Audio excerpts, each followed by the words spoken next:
Objectif pour le Parti socialiste, transformer l'essai de la présidentielle législative. Car pour le nouveau président de la République, pas de marge de manœuvre sans une Assemblée nationale à gauche. Une majorité qu'il compte obtenir avec l'aide de ses partenaires, notamment écologistes, auxquels le PS a réservé une 60aine de circonscriptions.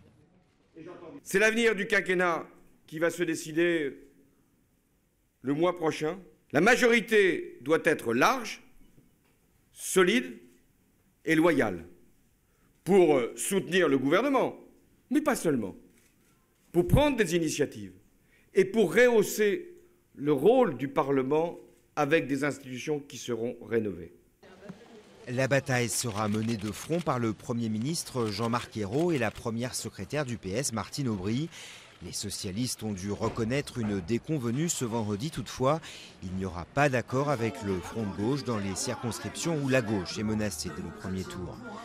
Le Premier ministre lui-même et 25 de ses 34 ministres seront candidats.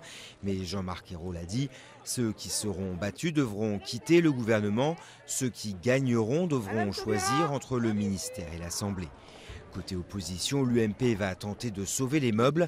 Face à celui qu'il nomme le chef de clan, le parti de Jean-François Copé a choisi un slogan « Ensemble, choisissons la France ».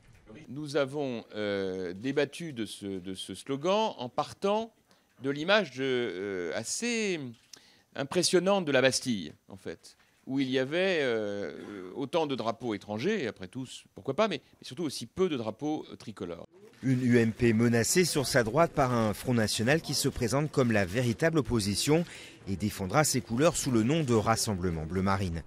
Lors de la présidentielle, le FN a dépassé dans 353 circonscriptions le seuil des 12,5 inscrits, celui nécessaire pour pouvoir se maintenir au second tour des législatives.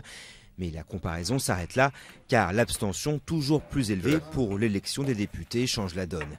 Une circonscription en tout cas sera l'objet de toutes les attentions, la 11e du Pas-de-Calais, qui verra s'affronter entre autres Marine Le Pen et le leader du Front de gauche, Jean-Luc Mélenchon.